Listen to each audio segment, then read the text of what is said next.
My camera has just gone crazy now. Perfect. Nothing.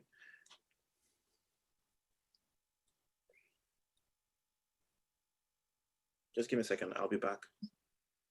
Camera host.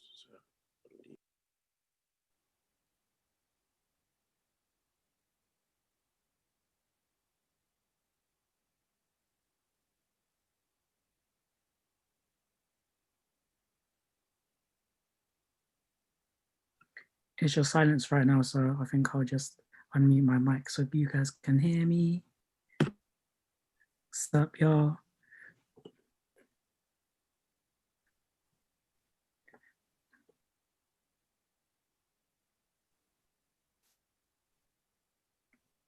You know them silent discos? I think everyone should just get on with that, you know? Just shimmy that. Yay.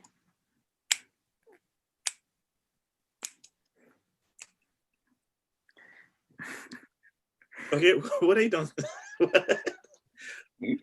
What are you dancing to?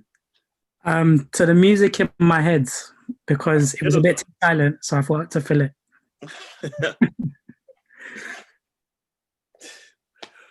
Share the love. What song is it? It's 8:02, according to my laptop. No, I said, what song were you? Oh, song. I don't know if you know, it's Drizzy Bone Family. What's it called? No More Sorrow. That's the one. If you want, I can find the YouTube link and send it to you. Drizzy Bone's Family. Drizzy Bone Family, No More Sorrow. Was I silent for the past 2 minutes? Yeah, you are. Jesus Christ! I was trying to do like a little co-host thing. Cool, I found it. I know this is such a smooth start to BYOB Poetry today. So, Akor, how's your camera going? How's the camera sorted? I don't know why he's doing this. Okay, right. So, do you want me to start off for the time being until you sort out your mic? Mic or camera? You can't camera. see me. I can't see you now. Okay, I'll be back. Cool. Okay, right. So for the last 3 minutes I've been talking into the mic and it turns out it wasn't even on. So I would like to welcome you to BYOB Online number 11, featuring the one, the only, the amazing Ella Dorman-Gajic. Can we give a massive round of applause just for being here? Yeah. You want to make sure my mic ain't off?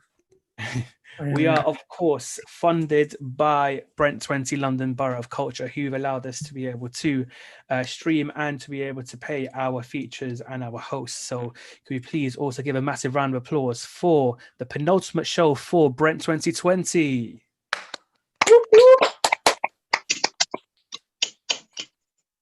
I am your temporary host, Soft Spoken, and we will be returning with our main host today, Akor, as soon as his camera works, as soon as he gets his camera sorted. But for the time being, without further ado, could we please bring to the stage? Could we please bring to the stage the metaphorist, John Maripo? Oh, my government name, yeah. So thank you, guys. Wow, I'm starting with a sad one, you know. So this one's called December Rain, and it's written 12 years ago for my friend who died in December, a few days before our birthday in December. Okay, here we go. Give me a sec. Okay. December rain. December rain. My December rained. The day we parted ways. Prayers and thoughts maimed by my pain. That you're not here. Sorry, that you're not near. And all I have is a refrain. And you're not here. December's rain had washed me lame. The angels consoled me, and I still felt the same. Of you, my dear. And all I have is this refrain. And you're not near. you're not here. And all I have is a refrain. In December, you came, and in December, you went away. And now it's December's pain. And we are in refrain because you are not here. And you are not near, my friend. December's nearly here again. And I don't want to remember when it's been near to a year. Oh, this chill December sends. And I have only a refrain, and you're not near. In December's rain, December rained all year and was summer's pain. December remained still unchanged. December rains with tears. Your not being remains. And all I have is my refrain. And your not being here is the only thing regained. And that's December's rain.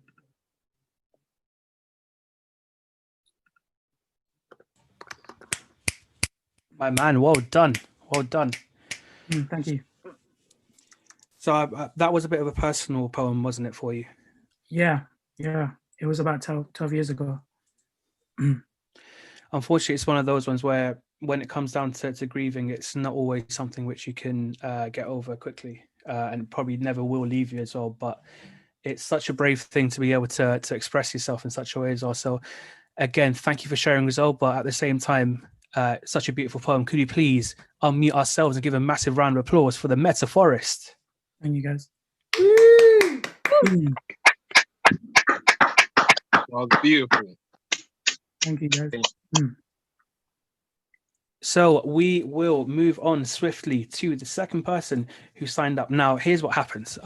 We put up our promo at night times just so we know that when people wake up, they can see the adverts for the open mic and who's going to be a headline and so on and so forth. And what I've realized about all of you poets is that all of you are goddamn insomniacs. And so the first person to actually respond was John, the Metaphorist, and then the second person was a person who should have been asleep during a school night. But you know what? I think it actually makes him an even better poet. Can we give it up, please, for the ever-present, the wonderful, the amazing, the fantastic Rohan Samuel? Thank you, man. Thank you for the exposure. Mate, we're trying to be like you. Oh, that's sweet, man. That's sweet. I just want to say, Meta, bro, I feel you, man. I feel you. I love that piece. The piece I'm gonna do today is part of a collection called Dark DC Marvel at Me that I'm doing with a friend at the moment, where we take Marvel and DC characters, both heroes and villains, and we relate them to aspects in real life. So the piece I'm gonna do for you today is called The Lost Canine. The superhero is one of my personal favorites, Wolverine. So shout out to Wolverine, Hugh Jackman. I see you. And it's about youth on the roadside and what it means from their perspective. So this piece is called The Lost Canine. Hey there, young man. Why are you so angry? You have the rage of a Wolverine. It's clear someone has hurt you. Something has stirred the canine in you to act dog-like, bark and bite at anything that comes in your personal space. These pains are feelings that seem suppressed. Deeper into your body is clinging onto your bones, and you're so adamant. The adamantium is something you should be harboring. You've lost connection to your past life. Roaming the streets, claws at the ready. You don't want the visionary of a weakling connected to your tissue, so your muscle memory of fighting is the only thing that keeps you alive. Ironic how your muscle has more memory than your memory itself. You feel alone, wandering these streets aimlessly the same way you walk in your mind to find the purpose and value of your existence. For your existence means nothing without your past. You searched for the present to find treasures of understanding. You're a knowledge seeker and a healer. There are too many times to date where you've been cut down to size, sliced into ribbons. There are so many holes inside of your essence that your life is literally draining from your body. But it's that special ability that keeps you moving through these streets. You papered up the cracks and scars with fragile anger that looks menacing from the outside, but the reality is without your adamantium, you're just man to them. So tell me, young man, where is your anger? Your voracious appetite has you hungry for blood. These streets cannot contain you. For you know not the knowledge of containing yourself. So lace your emotions and tie up your bootstraps with solace, because these streets will manifest your anger and transcend it into heights beneath your bloodlust.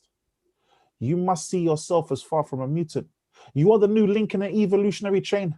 I understand you need to fight for your share of the world, which, let's be fair, people, that's never been humanity's most defining attribute.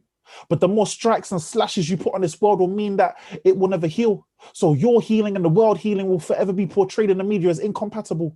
Put away your claws. Not everyone who walks towards you is walking to you. Boy, I said put away your claws. You use it as your first motive of attack, but really it's your defense mechanism. These things were put inside of you to make you think you need other people. They're nothing but gang signs to these streets and weapons to humanity. And no matter how many times you drive your claws into the soul of another soul, it will never get rid of your anger. So tell me, young man, what possesses you to be this way? Is it the fact that you're searching for meaning, being, longing to live in a world that accepts you for who you are? But acceptance never starts with other people's voices.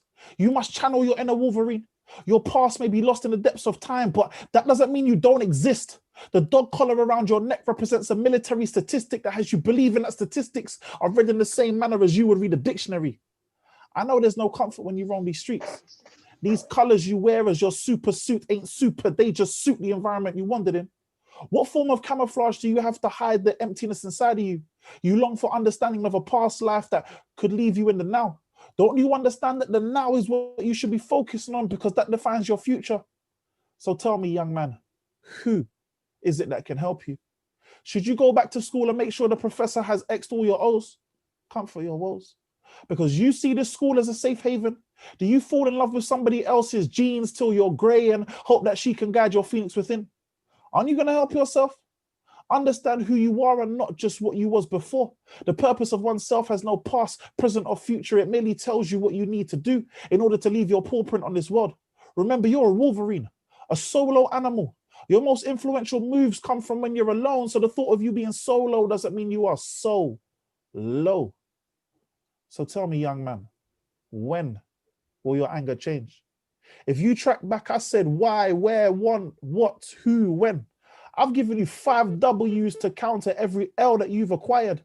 Your lacerated, losing layer, lancinating, laminated life leaks lightning, Logan like lonely, lost your days are now over. You're a winner, a Wolverine, wrapped in the cloths of Mother Earth. You must embrace who you are and put it out to the streets. Don't get stuck in that animal trap, where your entrapment has you angry and you've lost all control. Don't be what they made you. The pain lets you know you're still alive. Society may deem you as a freak.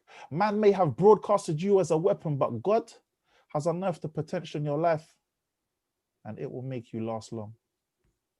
That's me, bro. My man, you never stop amazing us. I appreciate it, man. I appreciate it. Jesus Christ. And it takes a lot for a Muslim to say Jesus. Stop it. Bro, real talk, man. Like this glorified roadside persona is nothing but musical beats and movie flicks, man. It's not that, you know, the reality is that it's difficult, and we need to understand the difficulties that these kids face and how we could help them to unlearn and relearn. So that's the message I put out into this poem, man. So thank you for letting me share that. Don't Magneto yourself, you know. Magneto your bloodlust, my friend. My God, could we please unmute ourselves and give a massive round of applause for the ethereal Rohan Samuel? Yeah. Thank you. And so we move. I think Akor is back with us. Akor is not back with us. Akor is back with us now. Akor is joining us now. Akor is connecting to audio. This might be the end of my reign as host. Akor is not with us at the moment, but Akor will be with us soon. So I'm going to be your host for just a little bit longer. Now, we were supposed to move on to Amalia and Simply As, but in their place, we have one of Zimbabwe's finest. But never mind Zimbabwe's finest as well. He's just one of the world's finest poets. He is smooth. he has a profile photo to die for. And he is a man who just knows exactly what to do with a pen and with a voice. But I'm going to stop talking now because our host is back. Akor, can you hear me? Akor? Akor is not going to introduce the next person. I will introduce the next person then. Can we please bring to the stage the fantastic, the amazing, the beautiful Romeo Marisa? Whoop, whoop. Well, thank you. Yeah, so what an intro. I don't even know what to say coming after that. Thank you, soft spoken. Poetry name is Suave. Also go by Spoken with Vision. So yeah, today I'm gonna do a quick short one that I pretty much finished, compiled like 2 days ago, so bear with me. So this one is titled Zwiroto, or Ndangariro. Ndinoda kufa ne Ndangariro kwetene Zwiroto. I want my knowledge to spread and excel in others, opening windows. I want my knowledge to spread and excel in others, opening windows. Morgan J. Ingram spoke about the anti-why. This thought was a headshot, provoking me not to comply to living a lie, watching life pass by. I want to die with memories, not dreams. Looking at the right-angled perspective, it seems no sunscreen can hide or fight that this ratio that's racial. It's a natural tangent acts overcoming the opposites over our adjacent. So I recite a recipe that's in line with what I give to mine. This rhyme of mine is a sign giving food for thoughts on our behavior. In spite of the fright, I still serve myself on the table, able to dissolve the salt. My positive side attracts their negative side, turning a covalent bond into a coherent bond. What I've achieved is fond of my ancestors' song. I want to die with memories and not dreams. The golden triangle of happiness gleams in the streams of my struggles. It clings to the hymns of my uncles, removing the shackles on my ankles to shaku on the beat. So I handle what I stand for, back to black, never shanking those I would die for. Emotions flip from raw to war as my core is built on more. Dreams or memories, Zwiroto or Ndangariro. I want to die with memories and not dreams. So I pray, letting the powers be, living my daydreams, making memories every day. Dinoda kufa ne Ndangariro, kwete ne Zwiroto. I go by Suave, Spoken with Vision, and thank you. And look how he leaves us. He leaves us with his profile photo as well. Here with the profile pic. Okay. So could you tell us what those words in I guess Zimbabwean were? Yeah, I can do that. I haven't slapped the profile picture just for you. So simply, Zwiroto means dreams. Ndangariro means memories. So what I always try to do is integrate Shona, which is my mother tongue, with English. So the premises of this is, I can't remember who said it from the top of my head. Actually, I would be able to, let me give you the name of who said it. It was Perry Van Beek. And that's what I heard. I want to die with memories and not dreams, which just resonates with me because I daydream a lot, But the reason I daydream a lot is because what I daydream will eventually happen at some point. And I've just always had that ambition of trying to make dreams come into reality. Some people are just focused on the dream, but not the action of making it happen. And by those actions, you make memories. So that's why I want to die with memories and not dreams. And in Shona, ndinoda kufa ne ndangariro kwete ne zwiroto. So yeah, that's that really. Perfect. Well, I'm going to say my goodbye here and bring it back the host Akor as well. But as I leave, could you please give a massive round of applause for Romeo Marisa Swarthy, spoken with vision. Beautiful, thank you. Although Wow. thanks for that. My computer just started acting weird when it was time to start. And thanks for that poem. That was really amazing. The next person we have is Geraldine. So take it away. Yeah. So this poem, I think I might have the trigger warning with it. It talks about suicide and mental health. It's called Therapy. She doesn't like couches, especially leather ones. Siesta beyond your welcome and experience the loathsome peeling of exposed skin, akin to the slow rip of a band-aid to reveal an unhealed wound. And yet here she is, stretched full length, legs crossed at the ankles, when a hypnotic voice urges from a cavernous beard, take me back. Slowly from the compartment of her mind she pulls a memory, unfurls it like a ruby red rug, follows the path to the death of her childhood. It's 4 p.m. when she realizes you're late. Just sorry to interrupt you. Oh, sorry. So you're a bit muffled. I think your mic is. Yeah, we can barely hear. Is that any better? It's 100% better. No? Yes, that's Oh, better now. should I start again or Yeah, keep please. going? Yeah. Start again? Yes, please. Okay. So it's called Therapy. She doesn't like couches, especially leather ones. Siesta beyond your welcome and experience the loathsome peeling of exposed skin, akin to the slow rip of a band-aid to reveal an unhealed wound.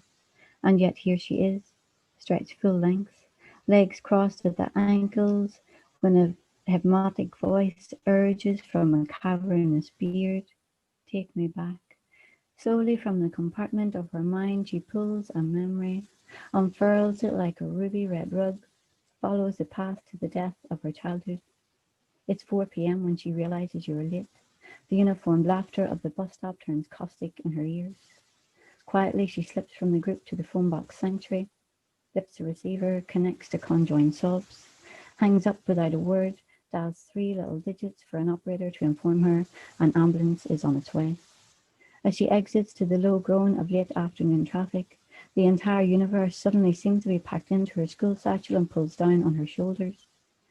Realizing she is only a mile from her home, she begins to run but knows the battle is over before it's begun as blue flashing wheels come in waves, then halt, envelop her. Looking round, she sees a paramedic motion for her to climb in. Like a failed criminal, she is known to them. They arrive at her home to find it locked up, blinds down. Breaking in is like waking a sleeping child. Soft screams seep from the shattered window. Entombed in the ambulance, her mother reaches out to hands folded near her navel, as if searching for some umbilical defibrillator she can attach to her chest, restart her petrified heart. As tear-swollen lips slur, I didn't want to die today. The daughter's inner child screams, neither did I, but outwardly smiles. It's okay. Everything will be okay. Thank you.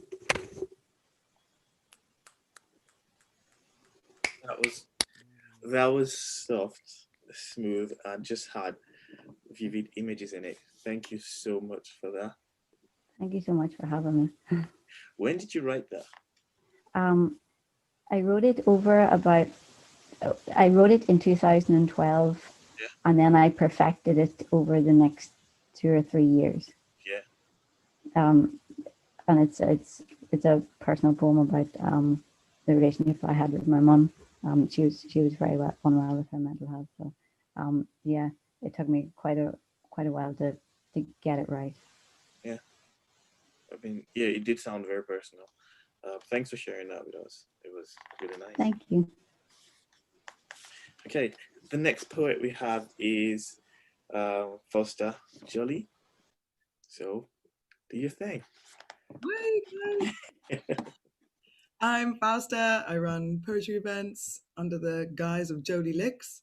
And yeah, I've got a little poem. It goes out to all my musician friends. I had an amazing 2 years of meeting incredible jazz musicians, mostly from Southeast London. And this is dedicated to a band I'm really fond of called, the drummer Moses Boyd and his band Exodus, but it's also dedicated to these beautiful, wonderful musicians I know. I'm going to play a little track. It's called Drum Dance. I hope you can hear me underneath it. We did a little test, so it should work. But this is Drum Dance by Moses Boyd. And the poem is Exodus, Calling. Standing amongst the initiated, the inconceivable now. Fresh blood blowing into trumpets, tubas, and tenor saxes. Ego-free digits put upon these keys, strings, and drumsticks.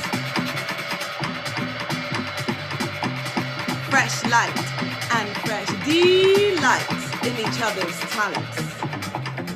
Pride of the generation that's come before. Childish humbleness bred in the 90s. Schooled at the likes of Trinity and Berkeley. Some graduate without diplomas. For this is the Exodus. Music transpiring postcode. Mindsets. Music taking over expectation. Taking hold of your beats. Your harmony. Your standards. You gotta pay your dues, as Davis said. Rep to him as he came up over the brass class fences. Tomorrow's warriors hustling on and off the stage. The jazz equivalent of the varsity football team holds a hand and a nod, like your Wynton Marsalis. New York beckons, and as the cats of York curl up by their front windows, dreams are prancing on the streets under the glow of the Empire State after a gig. The Southeast blowing up, international, getting global, going viral. Hear their voices on the radio, under the needle, through your phone, in your local. Please purchase a copy of the vinyl on your way to the Exodus. And that's that. I'm gonna turn the track off now. Cool. So that was my poem. That was vibes. Vibes. Put the name of the group in the chat so that I can look them up, please. Yeah. Can I just say from a director's perspective, so normally I kind of spotlight the person who's doing the poem, but I had to put it on everyone's camera because everyone was vibing and dancing. Yay! I can't wait to see it. I was reading it on my screen. That was really love. It's interesting how rare it is to find poems that are happy. It's a very weird thing. Most poems are usually towards the sad things we experience, and you just did this piece that is very uplifting, that got everyone moving one way or the other. So that's on point. Thank you. Oh guys, thank you. So next we have Oz. Oz is about to do a thing. Yeah. Oh no, I'm about to bring the mood down again. You know what? This week, I've done all happy poems. And like, this is the only thing that like, this is the only time that I'm gonna do like a bit of a more sad one. I mean, you can tell us a terrible dad joke when you're done, so to compensate. I'll do a happy dance. I don't know. I'm so sorry, guys. We're all vibing to Fausta's like music and poem. No.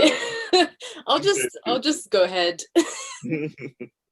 All right, so this is called Moments in a Really Bad, really bad year.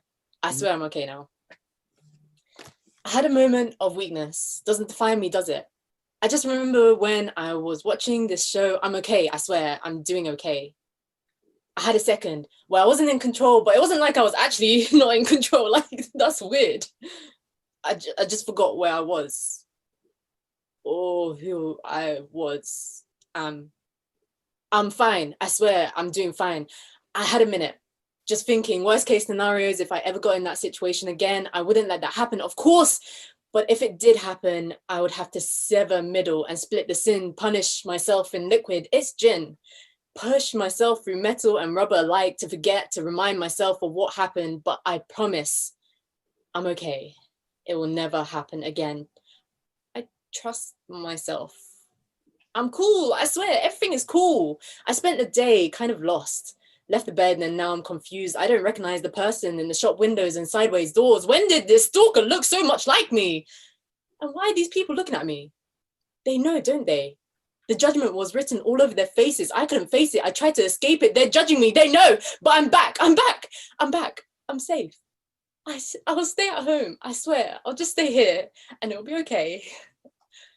I spent a week. Pain, lies, tears tearing down the side of my eyes as I try to press them back into my skull. My family can't know. No one can know. The pain, the lies, tears streaming out the side of my eyes as I submit to the will of my soul. Don't ask me for whom the bell tolls.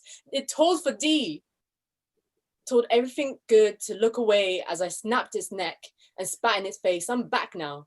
But my stomach feels weird. I feel numb. I feel cursed and haunted. Putrid dust moves through dead lungs in the rooms that you laid there.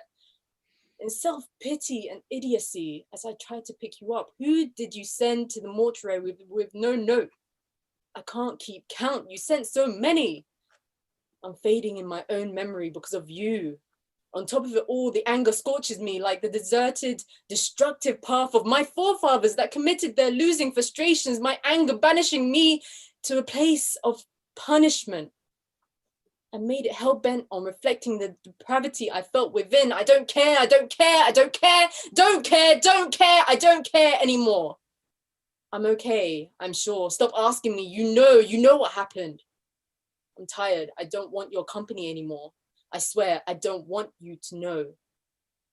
I gathered these moments in a year and I carried them away to a foreign land and tried to drown them in every river. I ran away for a month and I hoped that I'll come back a new woman. But they kept coming back. They kept coming back. They kept coming back. They used to weigh me down, but now they weigh less than my ability to carry them. They used to take me away once in a while, and I would sink into the soil and forget everything. But I'm here now, on the comeback, trying not so hard to keep it together. I'm yoked easy. My burden feels more like a feather. It's working, I swear. It's working. I'm okay now. I swear. I'm doing okay. Thanks. Yeah. Stand up and pay attention. Wow. Hey, Kelly. Yes, Should I do a dance to cheer everyone up now? G's and P's. Wow. Wow, okay, that was good. I mean, first off, the style and delivery was amazing. And that did not in any way overshadow what you were saying, which was equally just very strong. I mean, the line where you went, they used to weigh me down, but now they weigh less than my ability to carry them. That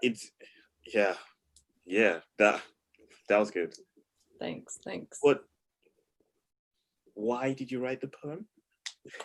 It was, as the title says, it was a really bad year.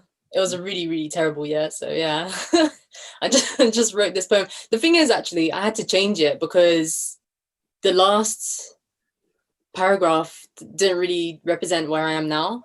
Mm-hmm. But yeah, you have those years where it's terrible, and yeah. That's it, really. No, it happens. I mean, yeah, and the cool thing is that you can look back at it and then you can write a piece, like a monument to it, or a monument to the place you are now. And the fact that the poem keeps growing again and you keep moving sort of away from the poem, but holding the poem to show you where you came from is just fascinating. Absolutely. Yeah. Thanks for sharing that. Thank you. All right. And so the last person we'll have in this section before a couple of poems from the headliner is Erica Fletcher. And yeah, just do your thing. Hi. Go. So Yeah. this Yeah. is my first time performing in like over a year, my first time performing online, and to make things easier for myself, I decided to perform a new poem. So this one is called Gentrify. Priced out of our bodies, we're taught we need to gentrify, save up the pennies to turn the home we've known all our life into luxury flats and flat pack furniture. So everybody looks the same, put to shame for having a single hair out of place. And what do you mean you've had no work done to your face? It's a race, and the competition is your age, sacrificing the money you saved all this time just to prevent the presence of fine lines. I was 25 when I was told I might be too late. My exterior was okay, but it could have been great. Imagine the Instagram likes and a whole other life if only I'd just gone under the knife. Now airbrushing isn't limited to models in magazines. Now companies say these hashtag goals we too can achieve. All you need is a filter and some skinny tea. Our insecurities are the security that these companies need. And what happened to what's inside is more important than out. Building developers don't have the same story to shout. Estate agents sell us on panoramic views, but the view that matters most is how you view you. And there's always something new they'll convince us to buy, so we'll look in the mirror and try with all our might to twist ourselves into a different shape, a different size. But your home isn't something whose worth is designed. We are not an open house to other people's eyes. Stop listening to those that say we need to gentrify. Thank you. Mic drop. Tell him again. Tell him again. Amazing. There was so much power in that. Like, it was Wow. amazing. And it's so current. You should do a PhD on you. True. You know, if we weren't sponsored by Brent 2020, we would be talking a lot more about gentrification and how much that has changed. Thanks for that, though. It was a really lovely poem, and it's a poignant issue that you've just addressed today. And it's just like, yeah, in one way or the other, we all relate with it. I could see everyone, clicking at different points where each line was getting to someone different, and that's one thing that I really like about poetry, and that just that has been evident in your work, that you can see it reach different people. Everyone takes it and interprets it in their own way, and that is what the art form is meant for. That there is no one message that is being sent, but everyone gets to relate with a part of it. And that was amazing. Thanks for that. Okay, so we've come to the end of this section. We're going to take a break, going to get tea. But before that, we'll have a poem from our headliner, who is Ella.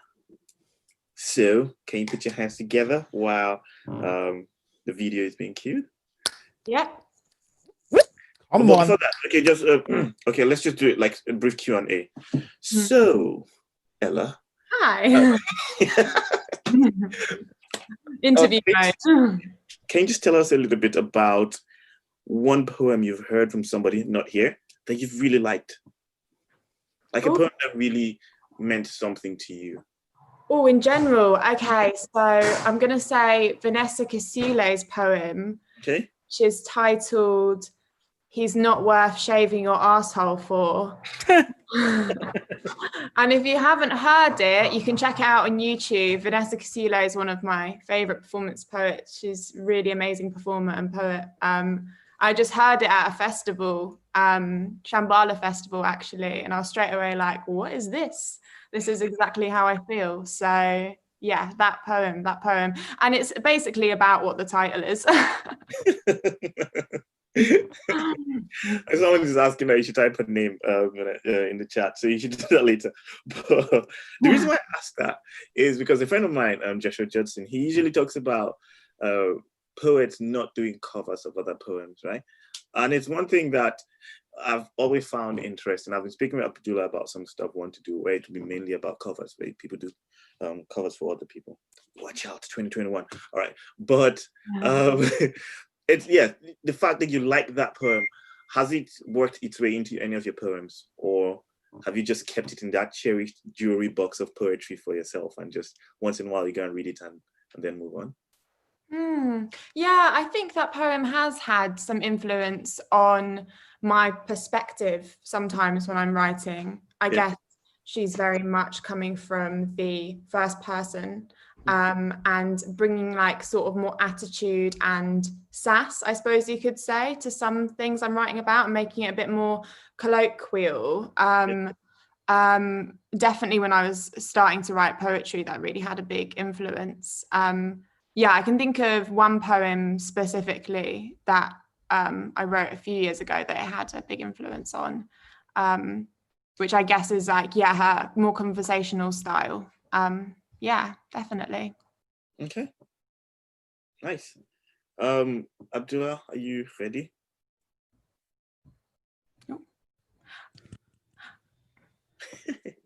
Yeah. Thank you. This shorty is awoken to clean dollar bills and bass in her hip bone. This shorty is dressed in shrunk school uniform, pom-poms and synchronicity, needing him to hit me baby one more time. This shorty is a doll, no, a pussycat, no, a girl, no, a sexy mama, telling him to loosen up my buttons, babe, This shorty eye fucks us between gold and Porteray, hangs from it while she wonders what you're gonna do to me. This shorty bites her little finger until she can taste her machine. This shorty started a fire, burning on the dance floor, oh. She never questions why she does it for just one man. This shorty slut drops twice like his yo-yo and re-emerges a dripping, juicy peach in his palm. This shorty has thrusts and skirt lifts programmed. You don't need to tell her to get to her knees. This shorty questions things like, don't you wish your girlfriend was hot like me? Slides down a mansion staircase, burns her skin as she grins and falls onto his lap. This shorty's blisters don't matter when her arse is so tight. This shorty's stranded on a rock in the ocean. Evian squeezed at her behind the camera. This shorty conquers the highest mountain in nothing but a thong. This shorty is given a skin-tight toxic one-piece and told not to sing. This shorty has been waiting patiently for him to come and get it, trapped in a lift, clothes peeling like overripe mango. This shorty is ready for him to say action, shriveling into a raisin, wondering if her body is past its sell-by as the next video starts to play. This shorty is awoken.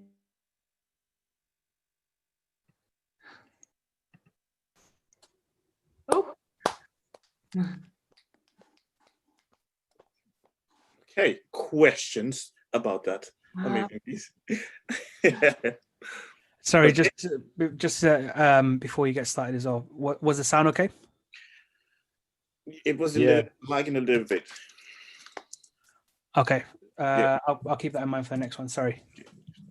Okay. So, Ella. Hi. Okay, obviously. I mean, don't you wish your girlfriend was not like me? What was the inspiration? Like, how many songs did you have to listen to write that? A lot. But I'd already listened to them so many times. So the title of that piece is actually The Naughties Music Videos I Watched as a 7-year-old Girl, which is a really long title, but it sort of informs the perspective of the piece, I guess, quite a lot. And yeah, I suppose I was reflecting on the influence that these music videos had on me and my view of my body and how women are sexualized in the music video industry and the media at large. So I guess it's sort of a satirical take on that. Oh yeah, nice. Okay. And do you usually use pop culture references in your poetry like that, or is that just a one-time thing or just a subtle thing?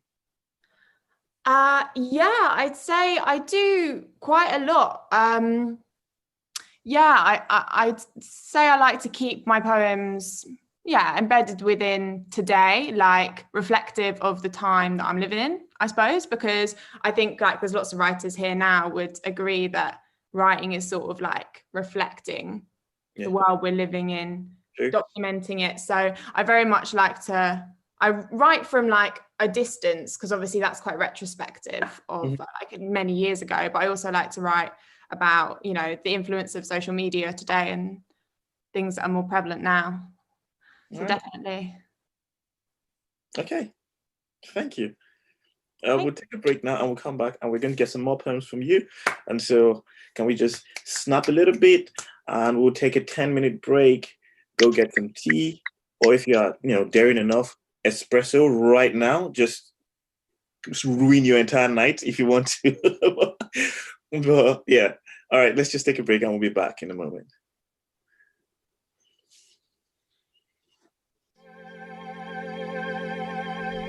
I'm seeing people marching and releasing karma on the corruption that devours.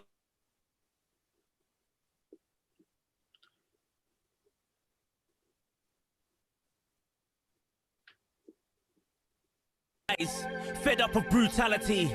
I've got a solid force with me though, John Boyega and Asher D. And actually, my kings and queens hold hands with me. We were on our knees for 8 minutes. Now everybody stand with me. Stand up for Stephen Lawrence. What happened to Mark Duggan? Justice for our American sisters and our brothers. We can't just stand by when they are killing our cousins. When George Floyd is on the floor, calling for his mother. I can't breathe. I can't breathe. And I can't believe you couldn't see his nose bleeding.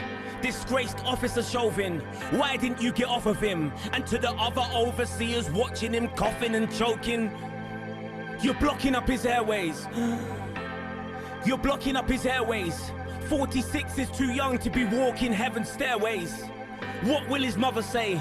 Son, I weren't expecting you. God said I had to stay. I should have been protecting you. To every single mum who lost a son, I will say this. Every single one of us will wipe away your tears. Let's reclaim humanity and embrace togetherness. When we leave here today, I'll ask you all to remember this. We can do it peacefully and show them what protesting is. Everybody gathered here, show love to the person next to them. And tell our children they don't fit the description. They're not second-class citizens. They were born to be champions. So tell them they're talented, beautiful and handsome. And if they put their mind to it, they can literally do anything. From today, overstand. They would never be undervalued. And when they say, oi, black boy, tell them to say thank you. Enough is enough. It's been the same for too long. Rest in power, Eric Garner, Michael Brown and Trayvon. Ahmaud Arbery, Breonna Taylor. Will the Louisville police tell us more about her murder? Shot down in a hail of 8 bullets is disgusting. They were looking for a suspect who was already in custody. Hold up your hands if you're with me. Somebody shout justice. Hold up your hands if you're with me. Somebody shout justice. Hold up your hands if you're with me. Somebody shout justice. Everybody after 3. 1, 2, 3. It's not just us, so make a fist and touch the sky. And it's alright to cry, you don't have to keep it inside. We're living in trying times. No one said it was easy. Coronavirus and racism are like global diseases. But I just know when I'm speaking, if we unify, we can beat this. Until they respect the civil rights of our people. Not all whites are racist. Not all blacks are criminals. Not all cops are bad. The scales need to be equal. No, wait, hold on a minute. No if, buts or maybes. If we don't work this out, who will explain this to our babies? To the ones who were prejudiced without saying it to our faces. This is a physical representation of the pain we've been facing. To the people who fought for us. To the names I didn't mention. Your legacy is close to my chest like a pendant. It's our responsibility to honor our descendants. No more not guilties for vigilante defendants. You are listening to Smooth Sound. Mr. Milize, Together We Rise. We'll be back in 10 minutes as we move into our next song. This is Soft Spoken, and you are listening. Yeah. Started designing blueprints. Train of This thoughts. is architecture, influenced by past events while arguments take place in the House of Commons. So for Parliament, I'll be down and out so often the good life's feeding foreign and I can't get parred again. Create art from a Parker pen that I once borrowed to write stories based upon one man's sorrows. If one man leads, then enough man follow. But I'm on my own thing, regularly ghosting, putting the most in, like there's no tomorrow. Open bottle, pour the spirit, slowly swallow. My throat is burning, at the same rate my herbs is. Life is an open novel, and I am the wordsmith. I think I lost my train of thought through a track of no return. But still I'll drown myself in chemicals, 'cause lately I've been yet to learn. I'm spending time this time on nothing, waiting for the world to hold on. Yeah, I think I lost my train of thought, my train of thought. I'm mixing pain and poetry, then I start to paint. I should open a gallery exhibitionist, exhibit an art display I've yet to finish. This is the start. I walk the path of rates and infrared, smelling the zest and aftershave. I ask the heavens to give me a chance, I'm on a wheat and barley wave. As we're talking Robinsons, I'm sugar like rotted ray. It's best you step out the blasted way. My thoughts go by on a passing train.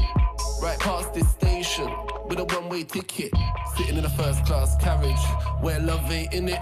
I was trying to touch your soul, as soon as I drank that spirit, then I thought, fuck that, no. But I'm already on that road, and I've gone way off track, walking the wrong way home. I think I lost my train of thought through a track of no return. But still I'll drown myself in chemicals, 'cause lately I've been yet to learn. I'm spending time this time on nothing, waiting for the world to hold on. Yeah, I think I lost my train of thought, my train of thought. Synesthesia, elemental sonic palette, starting with 20 hertz. Morphologists got plenty words, let my mind empty on every verse. Spray that target practice. The team got narco active. I ain't in a no arsehole antics. I play like this is my last go at this. When I take my turn, there ain't no barcode scanning. I'll make it work. I'm lost in a train of thoughts while trying to save the earth.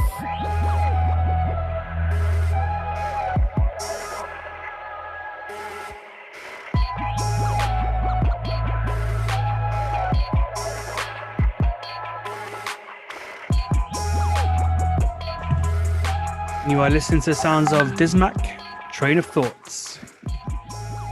And moving on to the next track, Annotate, Confessions. How long have I been fantastic for? Fire Johnny Storm. Though it's no stretch to say I've largely been ignored, overlooked like I was Sue Richards in adjusted form. But here's the thing, Spider-Man, women and poets they've chose, you'll see they fit a particular mold. So if this is the nature of the beast, I should bail at the lack of beauty I see. Wherever there's envy, hatred extends from the seams, there's eyes on me. Ready for grand theft, they ought to be wasted. Two-faced traitors, but I stay courageous. Seek safety with he who rules over the angels. Don't be fooled by the hugs when they praise you.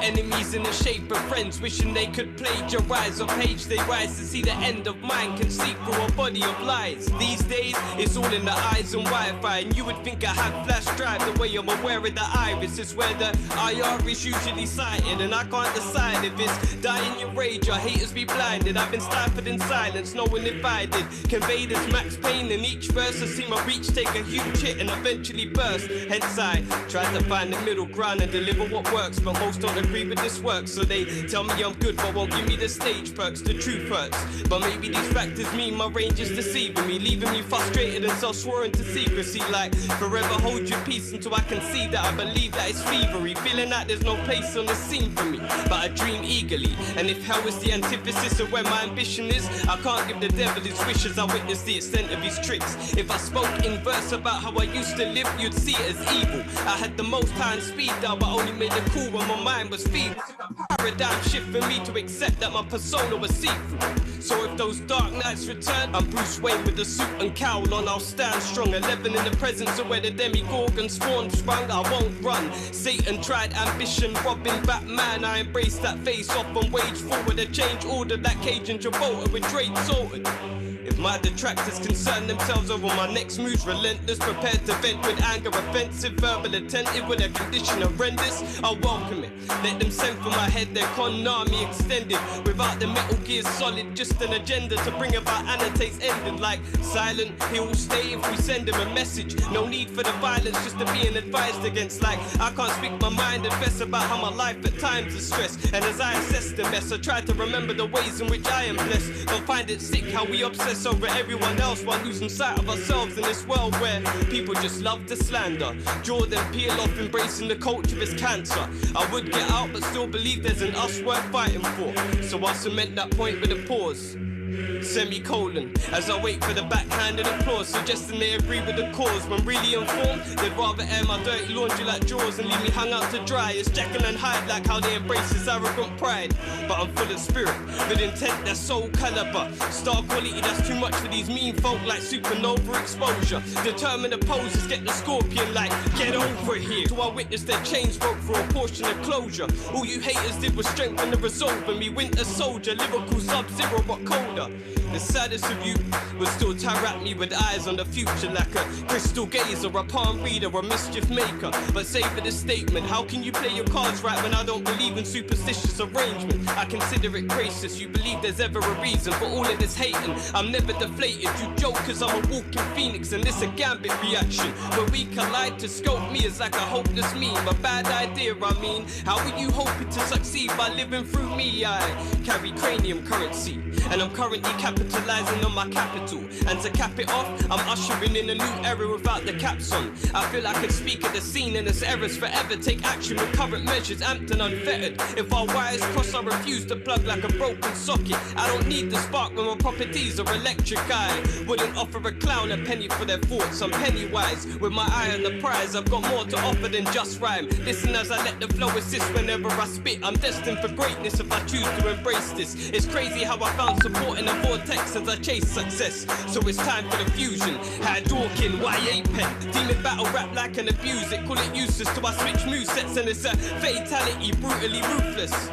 But still, I'm curious, how do I ken bar be neglected? If it isn't Dreamhouse reflective, it isn't effective. But these bars wouldn't go over your head if you weren't evading this work like duck, duck, goose. I'm a hair raiser in truth, leave you in shock as you muse, wondering how this level of doubt hasn't seen me throw in the towel. This is Miles Morales versus Fisk and the Prowler. My appreciation for this is innate, sideways, it's boundless. I got a team around me that won't allow me to cower. If 15 minutes is power, then multiply by those in support that's around me. It's ours. Now that's how you raise the bar and set a new standard. And that was a sound of Annotate Confessions.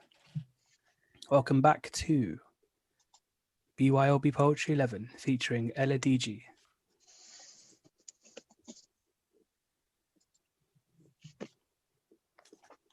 And we will play one more song before we return. Everybody, you have 2 minutes until we come back to the show.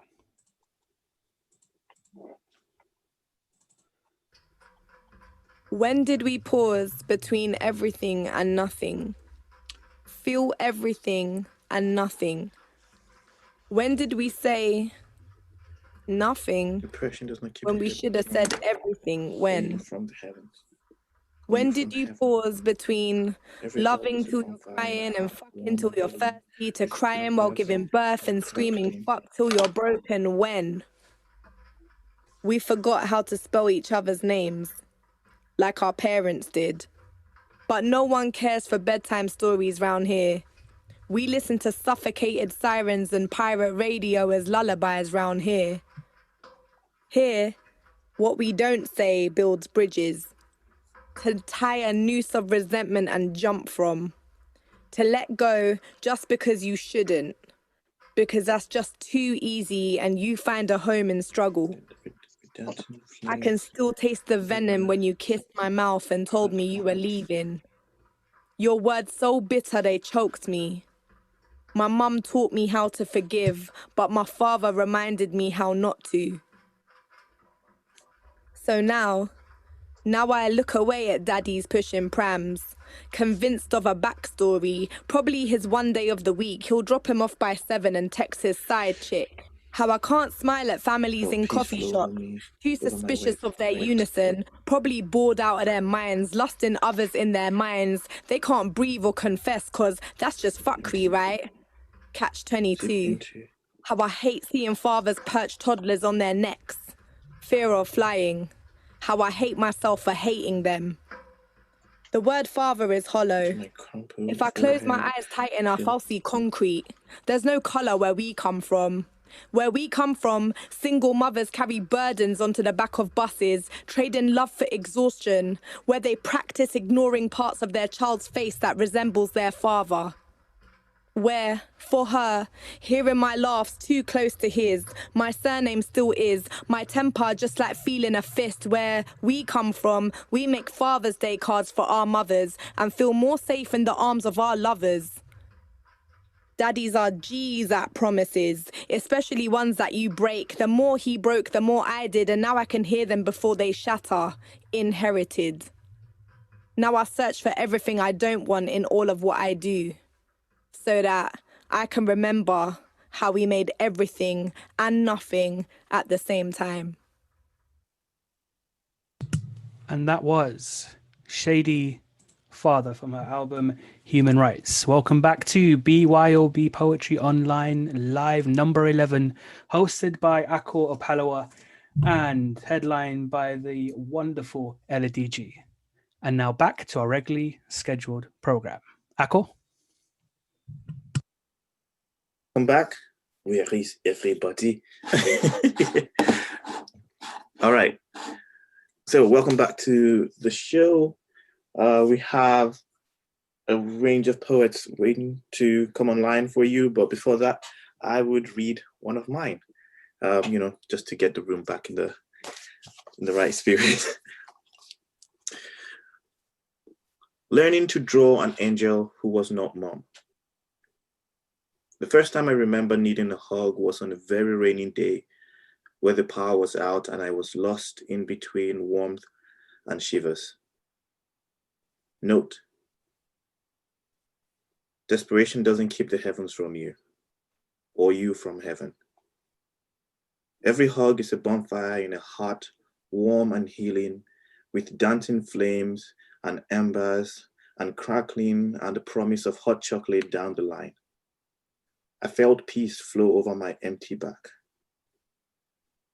It seeped into my crumpled forehead and down my cheeks and over my emptiness till my gray skies turned sunny, even while the heavens poured their indifferent rain.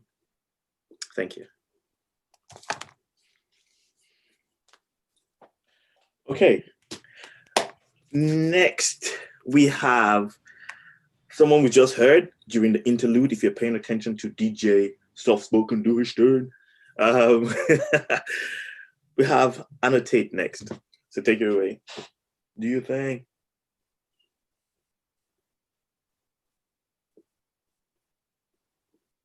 Annotate. Sorry, my sorry about that. I tried to put my camera on and my Zoom decided to bug out for a second there. So forgive me for that. But yes, I am here. I'm here. Okay. All right. This piece is called Unrestrained. I think it's finally time. I chose to take a more pragmatic approach towards those hoping I fold like a blow-up mattress. I'm active. Rebranded during a dramatic absence. Now I'm back pumped after the break like an asthmatic. So who's acting? I'm ready with passion for a clash with the Kraken. I'll face envious action. Watch as my ambitions multiply out of the brackets like mathematics. I'm dynamic. While your irrelevant tactics have you debating over my resolve like, was there enough space left for Jack in the Titanic? It's time wasting. If it's a battle of wits, I'm winning it. Hands down, that's 6:30. I stay driven. I get a kick out of amazing circles like pregnant women I used to envision. Incisions and C-sections splitting to make way for new living. I've risen. Despite egregious omissions and decision-shaping restrictions, leaving me feeling imprisoned. So if they make a meal out of things, they better commit assault or get peppered with punches when I lick a shot like irresponsible antics. The fact is, I'm ill to the coffin. I'll bury all hate like I'm deaf to the concept. I've been slept on for too long, so I'm turning the heat up and keeping it on. That's a lack of concern for the bill payer at the end of the month. It's time for the crunch. These internet troll punks better be willing to spit their dome to do me. Then realizes that irony sets in and their skull shatters and brain matter is scattered on concrete slabs with blood splatters, that they never had what it takes to be me. That's when I'll emerge and see those viewing the scenes disperse at speed like the panic when police sirens beam. Do they really want a war with me? Get roaring speaks and see how this scene cuts deep like epidermis breach. I firmly seek the help of my Lord as I turn and beseech him through determined pleas to learn of each full strength concerned with beef. Then proceed to cease contact with each firm and leech unperturbed it seems with the response to each one of their judgmental sermons preached. So this is the moment. This is the moment they discern, deceit destroys dreams like Dom Cobb. That's an inception scene. I stand steadily with no fear over my enemies lying readily ahead of me. This is the best me that I've ever been. And it's symbolized the way I just can't wait to be king over my pride as I set it aside to reveal why the afterlife is the only reason I don't mask the fact that inner me want to be in the skies. And thank you very much for having me. Oh my God, he's back. Fire, that was fire, man. It's been a while, man. Thanks for having me. Appreciate it, man. Oh, that was good. Man. I mean, first off, anyone who can do a piece with Lion King in it, you have me right there. So, that was one of my favorite films, man. True. I had to squeeze the reference in there, man. My man. How long have you been rapping? Because we heard one of your tracks before, right? I've been doing this a few years now. Started out more spoken word type of poet. As time went on, I kind of evolved and decided I wanted to be a bit more rap-like with my sort of delivery, changed up my cadence, started to incorporate more wordplay. I'd say from around late 2016, I've kind of been spitting like this. This year, I've been a bit quiet, haven't really performed anywhere. I've done about 4 shows, I think, maybe 5 over the years, which is not a lot. So, I'm looking forward to getting back into the swing of things, man. And like I said, I really appreciate you having me on board. It was nice having you. Well, as someone who is into poetry, spoken word, and rap, is there any line? Because there's that debate. Some people say, "Oh, rap is not poetry," or some people say poetry is rap. Where someone who is in, should I say, both camps, or who does both of them? What do you think? Well, I definitely think that rap is poetry, you know what I mean? At the end of the day, I'm not with those people that say rap's not poetry. At the end of the day, I think there's many poets on the scene that have proven that to be, a bunch of nonsense. These poets that come on board and have the ability to change up their cadence, change up the delivery style depending on the content. They can deliver a spoken word type piece. They can speed it up and spit the bars if they want to make it sound more rap-like, mix the two if they want to, make them mesh. I definitely think there's scope for anything on the spoken word scene, and that's one of the beautiful things about it, that it welcomes all sorts of different talent. And yeah, I'm grateful for that, because obviously I don't really consider myself a spoken word artist per se, but I think what I do kind of falls between rap and spoken word. So I mean, I don't know what you want to call it, but there's that, I suppose. I mean, I'll just say it's good. That's the bottom line of it. Thanks for coming on, man. Thanks, man. Take care. Hey, Akor, sorry, just I need to say this as well. I say it's going to be one of our headlines in the future. We're going to work out the dates as well, but yeah, we need to have him on our stage. Can't wait, my bro. Can't wait. All right. So next we have Susie. Susie G-Force is next. Awesome. Yeah, hello everyone. Oh wow, it's so funny seeing myself in like big screen there. So, I'm a music producer, spoken word artist, and I've been recently putting the two together. So I don't know if you would call it rap. I guess mine would probably be more spoken word, but then again, as we've just discussed, the lines are very much blurred. So yeah. This piece is called Paper Dolls. It's on Spotify as part of an EP, which is also called Paper Dolls. So I will let the piece do the talking.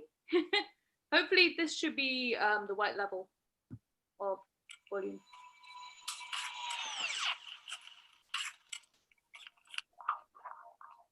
We're paper dolls, acting out what past models sold us. Rolls folded, soulless. Spoken into existence, template test 1, marking out new fences, see what we become. Newly digitized, Russells added in post-production highs, whiting lines to cage a character, each hand a fresh stage for a new actor. Old script, new parameters. Where were you in the copybook? What lines bled through grooves of time? One rings amongst the sea of trees, a parcel of perspective, cut out from destruction, constructing a sense of belonging.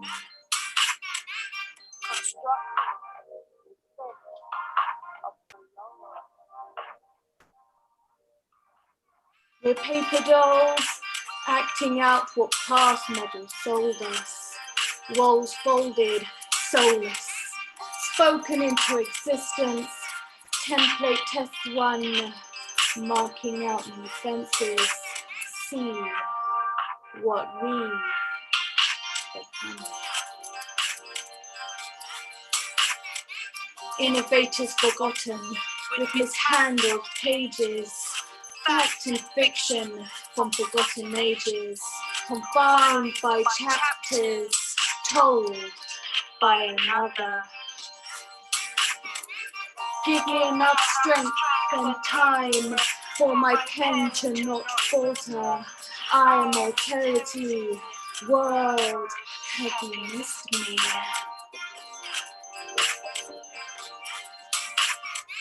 I am of alterity, world, have you missed me? World, have you missed me? We're paper dolls, acting out what past models sold us. Walls folded, soulless, spoken into existence. Template test 1, marking out new fences. See what we become. Thank you. Oh Lord! Hey, yes, That was an entire vibe. Like, I loved it. that was atmospheric. Oh my gosh! Creating your own ozone layer. Jeez. I like that line. That was cool, man. Thanks for doing that. It feels like you want to be in a planetarium while listening to that. It's just, it has that. I think Hazel said that she likes how trippy this feels. And I think that's a general comment you would see everyone saying in the whole chat. Thanks for that. Like, what inspired that piece? Well, I was thinking with Paper Dolls, because the whole EP is sort of like, you know, how society imprints certain things on you and something that goes from generation to generation. True. And the idea of Paper Dolls, it's like something that's kind of delicate. So like images that are imprinted on us, but at the same time, you get cut into this template. Yeah. So it's kind of like that thing that's sort of like fragile, but at the same time, it's very imprinted on you. So like, you know, like a book, it can have such an effect on you, but really it's just a piece of paper. So it's kind of that kind of like play of like strong and weak, basically. Right. Yeah, no, true. That's a very true point. Oh, thanks. Thank you. Yeah. Wonderful to be here as well. Like, it's my first online open mic, so. All right. Thanks for coming here. Next we have Poison Quill. And yeah, do your thing. Come on, Rowan. Yes. Yeah. Hi. There we go. Yeah, so my name's Rowan, Poison Quill writing on all social media. And yeah, this is the first time I've obviously been part of this, so quite excited to be here. It's been great seeing everyone as well. It's been really good. There's been some, like, yeah, just every piece has been amazing. This piece is called The Monster in My Head. I want to go home and crawl into bed, get these thoughts out of my fucking head, chest tight, losing sight, the air's compressing, crowded spaces, distressing people all around, need to escape before I'm drowned. Pressure building, ready to explode, the dark part of my mind ready to go, that it's in control and it's going to swallow me whole. Hands are shaking, bodies aching, air tastes like ash. Every moment going by in a flash. Just one moment is all that's needed to gain control of the panic attack, but the monster digs in its claws and holds onto my back. Can't shake it, can't shake it. I'm fine. Can't shake it, what a fucking hypocrite. I need to cry, can't cry, I need to cry, can't cry, I need to cry, can't cry, go out, die screaming inside, every thought, feeling and sound amplified, throat being crushed, my own mind I distrust, it's supposed to protect me, I'm tearing out my hair saying just let me be, while it rubs its hands and laughs in glee. Completely drained, body weak, feeling like a freak as people stand and look, but I'm too tired to give a fuck. Darkness swirling, stomach churning, drowning in despair. I walk straight into the monster's lair. But finally a moment of peace. The breath finally starts to release. But in the back of my mind is a monster who can't be confined. And that's that. I love that so much, Rowan. So much. It's beautiful. And the delivery was really good. I love when you hasten the pace a little bit to kind of give that excitement and energy. I like the fact that you touched on that whole thing where we tend to answer, I'm fine. Or we try to convince ourselves that we're fine, even times when we're not fine. And yeah, it's a weird thing we all do, or most of us do. Yeah. Yeah, definitely. It's like, yeah, no, I'm fine. And no, I'm not fine. Yeah, thanks for that piece. It felt like it was quite personal to you. Yeah, I literally wrote it after having a panic attack the other day. So, yeah. Thanks for sharing that. All right, thank you. Thanks for the opportunity as well. And look forward to hearing everyone else's. Yeah, thank you. Next person we have is Hazel. There we go. He got it. Got it. How are you? I'm good. Beautiful. So I was a bit torn as to if I should do like a mental health piece or an erotic piece. And Ashley texted me telling me that I had to do an erotic piece. So this is all on him, basically. So content warning, it's an erotic piece. If you're not down with that, then for approximately 4 minutes, switch over. This is called Strap Poetry. I hear you want to dabble in me. Baby, I'm here to correct that narrative because I am an all or nothing and I brought you something. I got you some strap poetry. Straight up, girl, I want to break your back poetry. Bent forwards, hitting backwards, forget the sack poetry because it won't just be my words having your river running as we're inspiring more poetry. I will make you sing my name as you moan it. I will worship your pussy as I own it. Let me fuck with your mind a little before I eat you from behind because an ass like yours can't be left behind. Scenes of water cascading down your body. Baby, I don't doubt that others have had your body, but I will fuck your person. Let me teach you some lessons, have you visualizing projections of greatness as I feel you again and again. I'm here to drain all claim of your conscious self. I'll hold you down and I'm here for the ride. Let my tongue trick and trip around those lips. Drip for me. Sit for me. Grind for me. Release that mind for me and I will sip it, hit it, have you moaning because I bit it, streaming as you're screaming. Tell me, papi, who's the daddy now? I see that frown as you bite your lip. Baby, you're going to hold your shit till I tell you. Touch the tip as it trails you. Led by the belt, desperation lingers on the tips of my fingers and you'll taste it. I'll have you calling me daddy at the top of your lungs, screaming again and again, begging to come, unleash your beast as I leash you. Feel the squeeze as you follow me on your hands, whisper, please, I won't keep you on your knees for long. I'll have you ride my strap, clap back, you look so good from the back, baby, clap for me. Suck my strap for me. I'll have you spit on my dick, suck, swallow, spit, sit on it, slip it in and slide 9 inches inside, then I'll come inside you. Peace finds you through orgasms. We'll start at 1. Feel my fingers close, soul exposed, and I'll hold the tight grip I have around your throat as your choke holds, your hips fit mine, lips fit mine, and you give your pussy to me as willingly as you give your last breath. 2.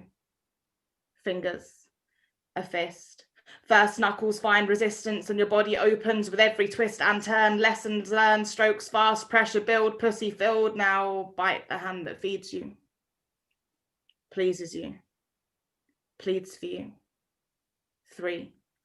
Hits into your soul, blindfolded goals. You eagerly wait for my touch to penetrate. Face fucked first, trust in words, gagged, tongue slipped, blind lust dips, and back marked with marks home carved by nails. We haven't even scratched the surface yet.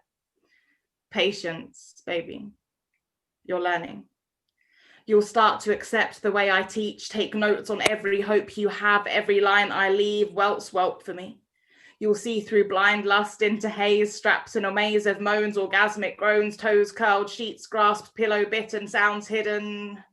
Wait, let's run that back. For every scream you hold, you'll be mindlessly fucked, strapped to soul, and we'll find out how good my name tastes on the tip of your tongue as you come for me. Soaked strap gives back. For every drip dropped, which has brought you to the brink, not too far, tongue slips in, feeling squirts hit, hips pulled to jaw, legs on shoulders held, strap in, baby.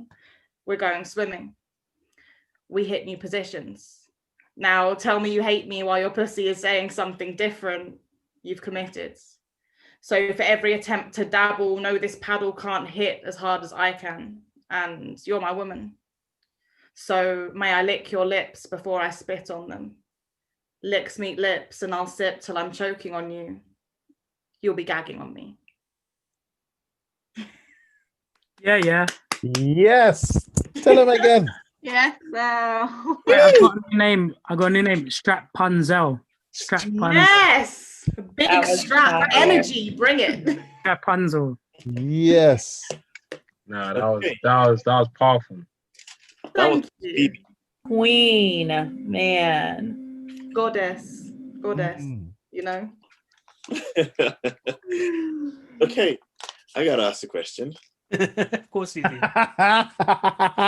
Wait, what question do you think I want to ask? I want to ask, what inspired you? Oh, mass times acceleration, what does it give you? Akor, breathe. Yeah. Woo. Loud have mercy. Get high in the church.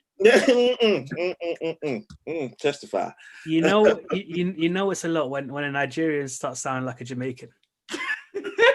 Stop lying. No. There's a part of me that doesn't like that statement. Because, wait, I need to reclaim. Yes, Akor. Reclaim that. I have to get back to my night. How can I be sounding like a Jamaican? Stop it. From where I am from, this is how we talk. Come on, love the hat. Thank you. But that's a lovely poem. It's an audacious poem. And did you write it in one sitting, or did you work? I mean, I guess you have edited it over time, but was it just in one sitting you did that? I sat with that piece a number of times. Okay. And wrote it as wrote it as I was inspired to do so. Okay. But I really enjoy that poem because my other erotic pieces are quite still audacious, but sensual and intimate in some way.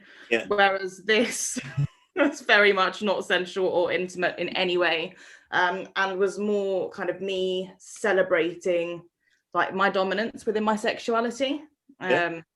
Whereas my other pieces are sort of, again, exploring the submissive side more. And I just wanted to do something different, and I really enjoyed it. And celebrating my sexuality is something that is really important to me and has helped me to become more confident within myself too.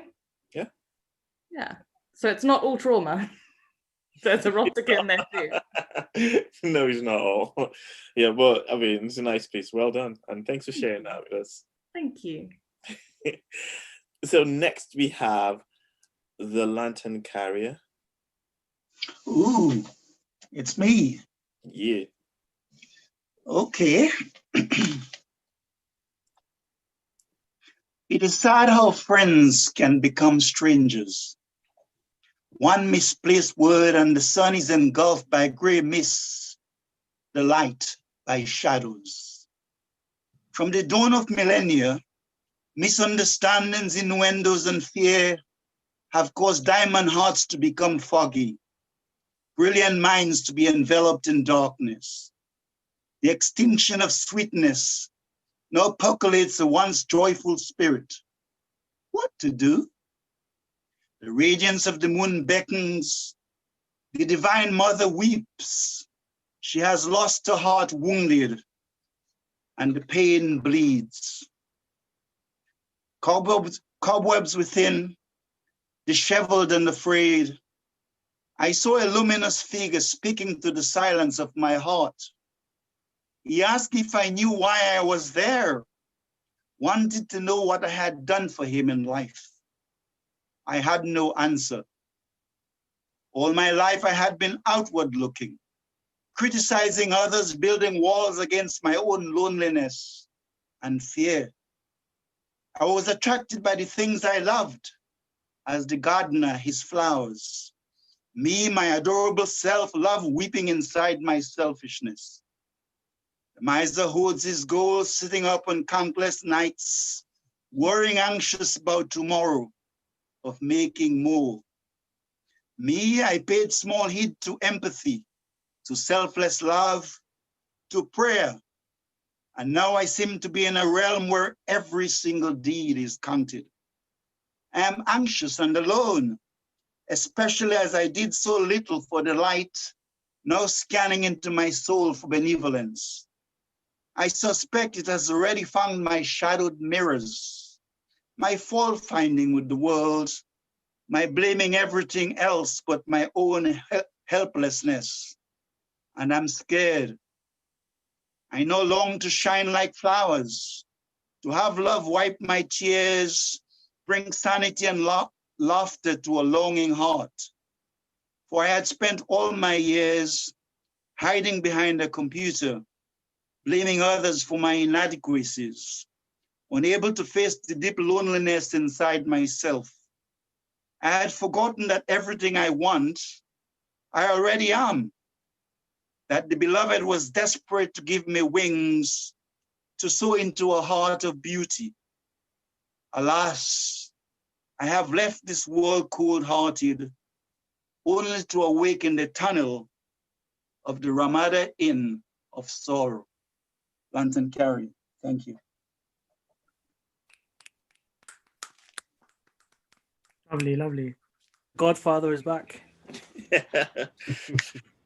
Wow. I mean, the way you started the poem, you were like, it is sad how friends can become strangers. And that, I think almost everyone here may have experienced that, where you finally meet a friend, someone who was a friend, and you find there's nothing else connecting both of you. And then you follow that up saying, diamond mines become foggy. And that, for me, is a clear representation of that friendship that you thought wasn't unbreakable before. And then it just gets all not friendship anymore. That's a beautiful piece. Thank you. Thank you. Thank you. Thank you very much. Okay, so we're moving on to our last open micer, and then we would hear some more poems from Ella. So our last open micer is going to be Special K. She is an amazing poet, and she's here. So take it away. Hello, everybody. Hi, Special K. Y'all forgive my lighting. I was in a car accident yesterday, so I can't get out of bed and go to where the lighting is better. So, but here we go. Shit's shadow. I have an Ivy League education and a degree from the School of Hard Knocks, where I graduated summa cum laude because I've lived most of my life in shit's shadow. But don't you be so quick to shed your tears and cry for me, because living in the shadow of shit taught me a lot of things. Like, shit taught me how to talk that shit, and best believe I can talk that good shit, and I can make that shit you hear sound like real good shit. No bullshit. Living in shit shadow, I learned how to recognize shit, so don't try that shit, because I realize now I don't like that shit, and frankly, my dear, that shit don't fly with me. That's right. Living in shit shadow taught me that I actually like the sunlight, so you can keep that dark shit, that negative shit, and I'm not too keen on that demonic shit neither, you know? Did you know living in shit shadow is a lot like living in this country, if you can catch my drift? Like, damn. My ancestors put up with a lot of shit. They revolutionized and fought that shit. Boston Tea Party and tried to overturn that shit. But I guess the government ain't tired of that shit yet, because they keep encouraging the same old shit. And that ain't no old wives' tale shit. That's some legit shit. You know, sometimes the shadow of shit is protective as shit, like caution, beware, that ain't no good shit. Have the hairs on your arms and the back of your neck standing up and shit, like that be some scary shit. And believe me, I'm being serious as shit. Like I said, the shadow of shit is some powerful shit, and everyone can't handle your shit, but that shouldn't stop you from doing shit. So own your shit. And on some real shit, you better learn to depend on yourself, because people are with that selfish shit. And be careful how you move, because people tell all your shit, but stay focused on who you are and your own shit, and don't worry about their shit. Take a lesson from shit and guard your shit, because shit be energy, and it might not be the kind of shit you need clouding up your spirit and shit. Know what I mean? Now, I've heard a lot of shit, some good shit and some bad shit too. So the shadow of shit showed up to show me some tricks. Like, don't be so quick to judge, because you never know the shit someone's been through. Like, that shit be deep as hell shit. Can't believe you're still smiling shit. Like, depression is alive and well shit. Shit be tough. It be hard as hell shit. I'm trying to tell you, it be that dope shit. Makes you think you own shit. Then you wake up and wonder if this shit's all in your head, and you grow tired of laying in shit's bed, so you go to counseling. And that shit makes you rethink every decision you ever made. Like, I don't want to walk in this shit. Like, it ain't for the weak, because that shit make you want to quit. And like I said, all that shit be tough as shit. Make you long for the days when that was the shit, because back then shit wasn't so deep. Like, shit. All this shit made me forget where I was going with this shit, but I do know this. Living in the shadow of shit has taught me that I am the shit, and I know how to bust the shit out of anyone who brings the shit, because that's what I learned living in the shadow of shit, and that shit affects all your shit, and that's a lot of shit. You dig?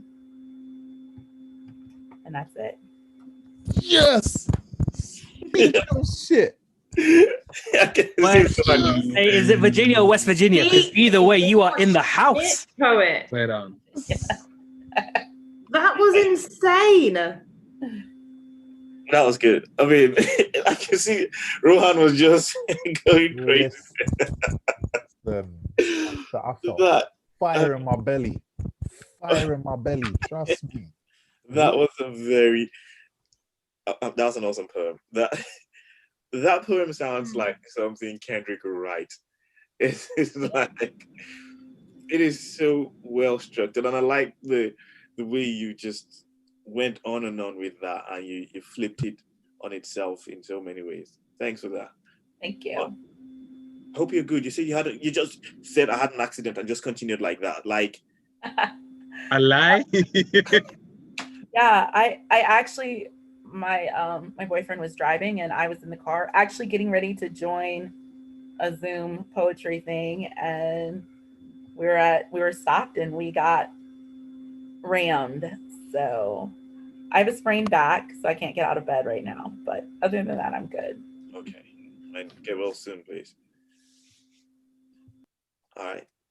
Well, thanks for joining us, irrespective of all of that misfortune yesterday. And I hope you get better real soon. Yeah, we'll be praying for you. All right. Cool. So we're now back to, I like my hat. Thank you very much. We're back to you have to enjoy yourself, I mean, come on. We're back to our headliner again. It was awesome listening to her first piece, and she'll be doing her next set of pieces live.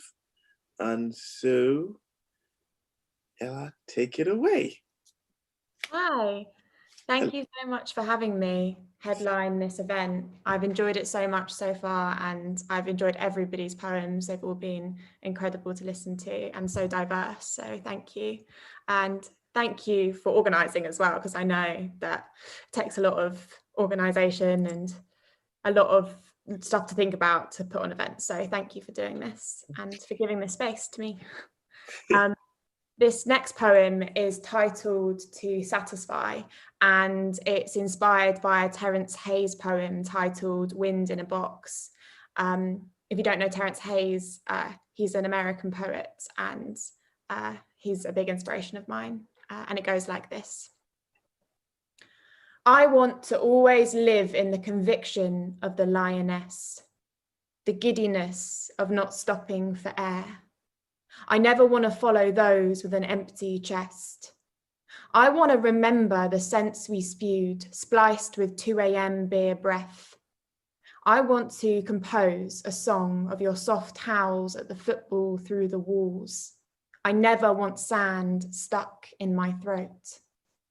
If a penguin steals rocks to make a nest for his lover, then I want to take everything I can to make my body your home. I want the blazing dress on my busy thigh. I want the toothbrush bristles on my itching tongue. I never want the feel of Sunday night. I want to be the train ticket in your pocket. I never want to live without a journey, but I want the cuddle of crap telly. If water on Mars means life, then I want to drink in all this world can splash at me. I want the last cold pizza slice, bum perched on the surface. I want the mornings that budge into afternoons, but I don't want the grandma's guilt or the snail's shame. I want the sunset's glory. I want to chase your kiss into the silent alleyway, but I don't want that to turn to the butter knife of nostalgia. I want an ear full of curiosity that travels up to the Sistine Chapel, and I want you to satisfy its winding, its unpredictable nooks and tunnels. I want the praise of the stage, but I also want the curtains to make me clueless again. I don't want to be caught in others' fires, but I want to blaze their kindling anew.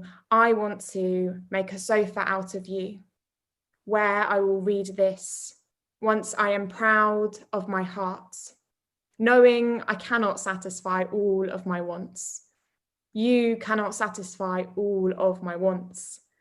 But when I go, my wants from this world will be all but firewood, heavy with memory. Thank you. That was beautiful. Hey, all right. Yeah. That was so beautiful. First off, Terence Hayes, amazing poet. Yes. Secondly, I say, why do you guys just start poems with like heavy lines and you expect us to follow on and just let go of that first line that you just dropped? Like the nuggets are just too hard on the first one, and we're still just trying to digest that, and you just continue on with just such amazingness in the rest of the poem.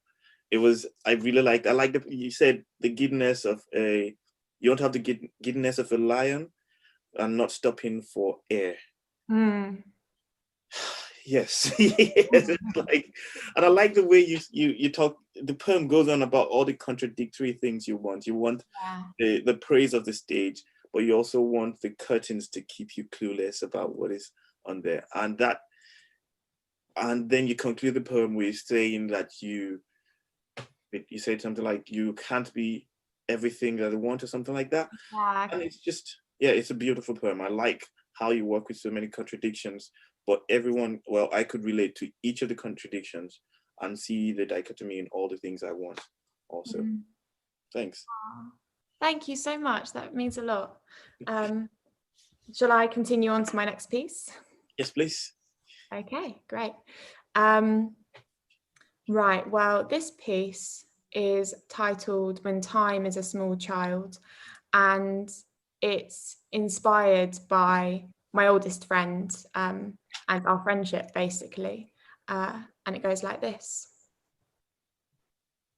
I would walk to yours every morning to straighten my hair before school, roll up our skirts and march in Primani plimsolls past the boys.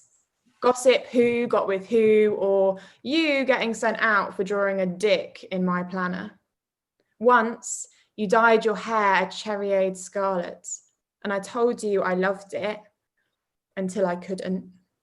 Home time was Vimpto from the corner shop, leaving gravel on our teeth and a tight chaos in our hearts. The 39p frazzles and gypsticks, the Freddos before they broke the bank. At 14, we nicked your mum's vodka, swallowed the sleeping town and chucked it up at the top of the high street. Believed we could outrun a policewoman down a cul-de-sac. Our minds, cement mixers, spilled too early. My face pushed to the pavement and your voice running the school route home. Sobs to you soaking my phone, thinking it had all ended then, until Monday, when we did it all over again. Now, I type the address of your new flat into Google Maps, linger outside, like stalling an audition for a new life. Your belly is still swollen, and your A-cup bras are definitely a thing of the past. He's so big already, eyes like a riddle. Think you're confused? Try me. We drink wine, not stolen from our parents. And you have created something that is breathing, when I still snack on 3 p.m. chipsticks, and there is so much I may never understand. I do my best to hold the weight of him. His eyes open like the universe did once, and I glimpse the same smile as the day you asked me, "Are you walking this way?" Thank you. Wow, again. Memories. She does it again. She does it again. Oh, yeah. I love it. Louder. Well, okay. Where do I begin? You did this thing where you go from small to cosmic and then back to small. But you said, like, I do my best to hold him, his eyes open like the universe.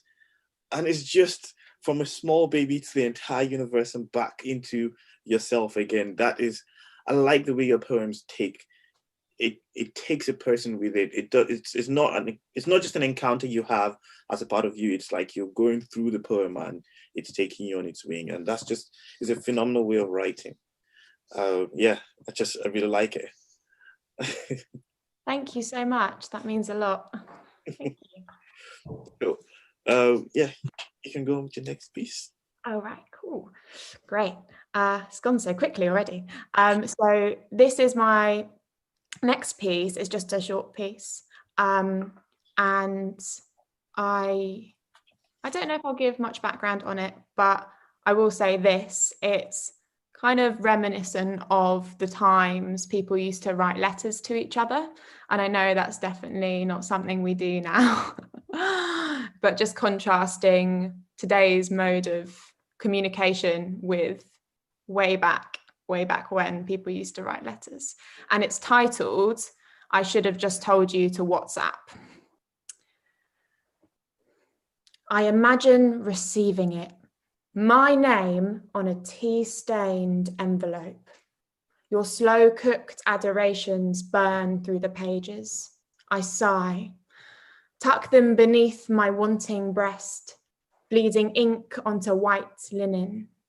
My fanciful image of you, quill-tickling moustache, sweat dousing scroll, contemplating us, my skin a succulent sin, my chin a dainty hook, my body the pasture you gaze into, Austen style, conjuring sentences with divine eloquence.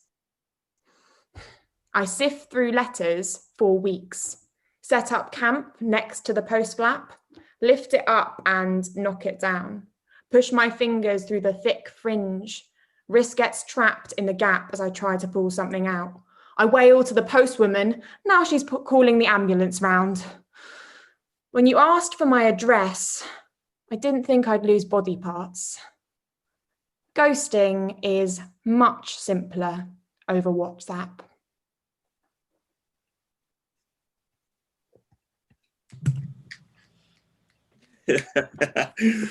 Thank you. When last did you write a letter or a card or send a card?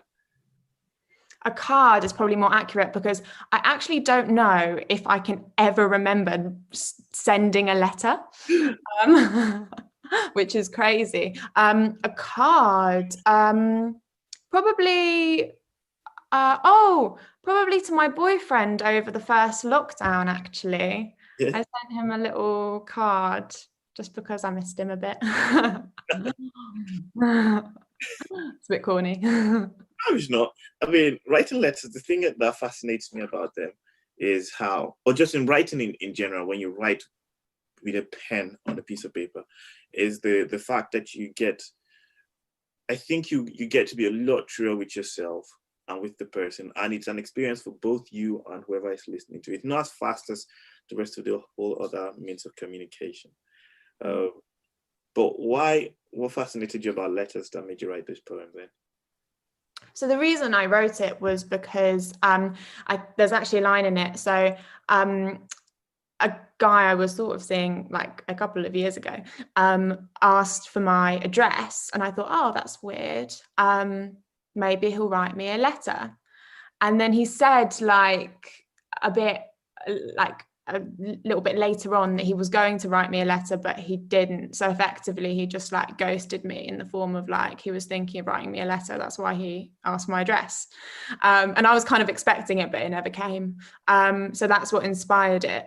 And I guess it's the romanticized vision of somebody writing you a letter. It's, as you say, it's a lot more personal and a lot more effort goes into it than just simply texting somebody.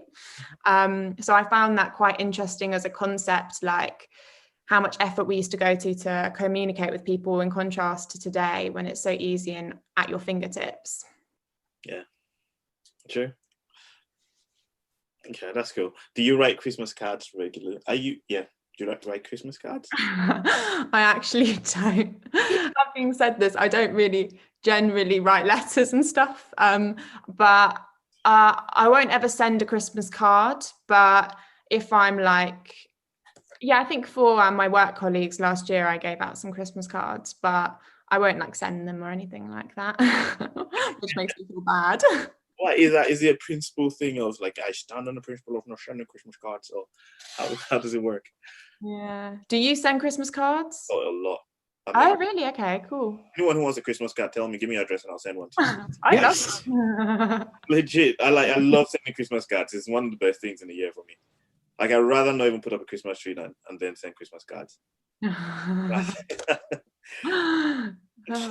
I'm serious. If you want a Christmas card, send me your address. And send it to you. Like, everybody. Oh boy, 600 addresses is just. Oh God. Got a lot of work to do. Good thing we're in lockdown. I'm just doing that all day.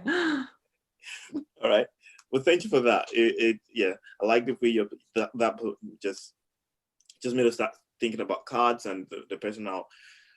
Even though you said the reason why you wrote it was because a letter didn't come, it still makes us feel the need or desire for something like that. Even if you've not written one, I think everyone has a desire to read a letter from someone, and it's like someone took their time, made this thing, and took the effort to get it to you, and it traveled over physical space to get to you. Yeah, that's one of the reasons why I like letters. Thank you. And I have one last one. Yes, last piece. Take it away. Oh, thank you. Cool. This piece is titled 2008 to 2013, and it's actually played on BBC Radio Sussex today as part of BBC Upload. So I was interviewed by them just a bit before coming on this live stream. So I bigged you guys up on the radio, by the way.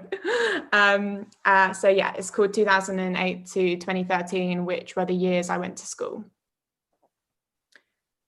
We smuggled eyeliner under tables like pots of gold, grew rich with each black flick, tutor time, back of the class, like we didn't give two shits. Consent granted when the teacher's back turned, girls, like plastic chairs, awkwardly slotting into each other, pouting into our Blackberries until we'd sob from the belly throb of laughter.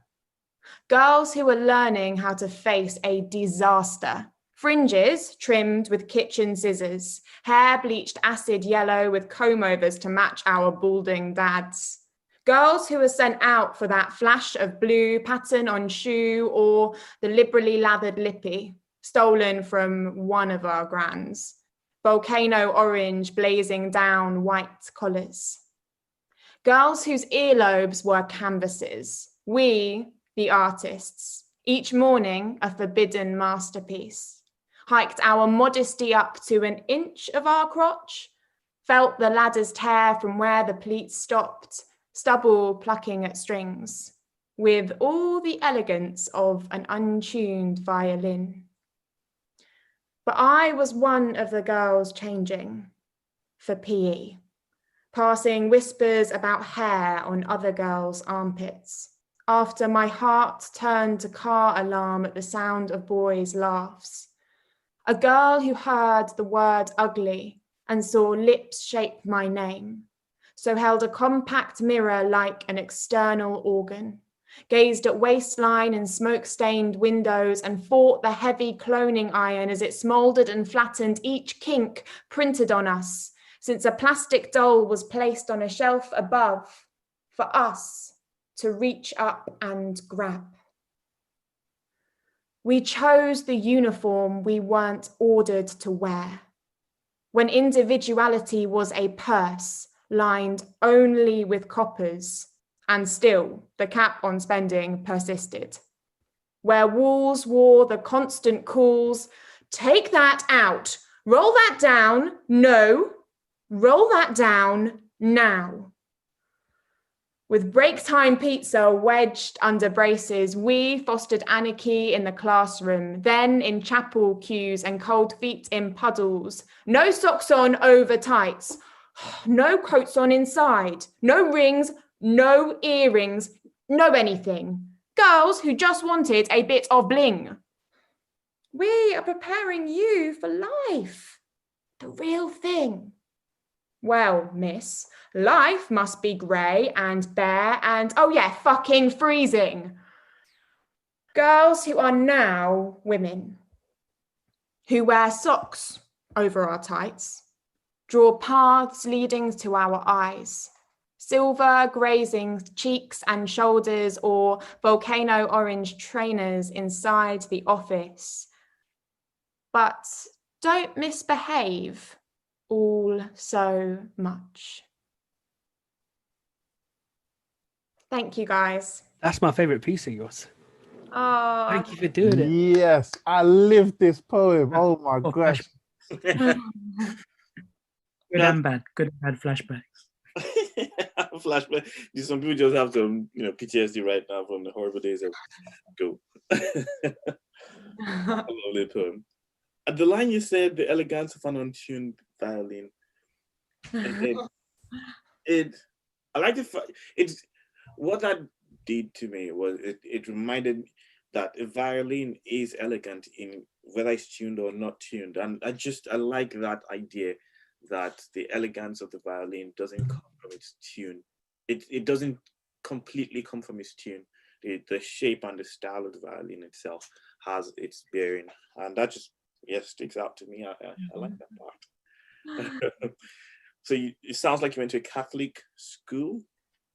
I suppose it technically was a Catholic school because we went to chapel. I'm not Catholic, it was just my local school. But it was, I would say, bordering on pretty militant in terms of school uniform. It wasn't a private school or anything, it was a state school, but there were some teachers, and especially the head teacher, who was just extremely, as I say, vigilant about what we should and should not wear and stuff like that. And I just think it's very difficult and confusing being young in that age anyway. And I think it's interesting that we're taught so many things of how we should look, how we should dress as girls. And then you'll go to school and you're meant to squash all of your sense of individuality without trying to figure it out for yourself. Like, it's interesting writing that with hindsight. I found it interesting looking at it.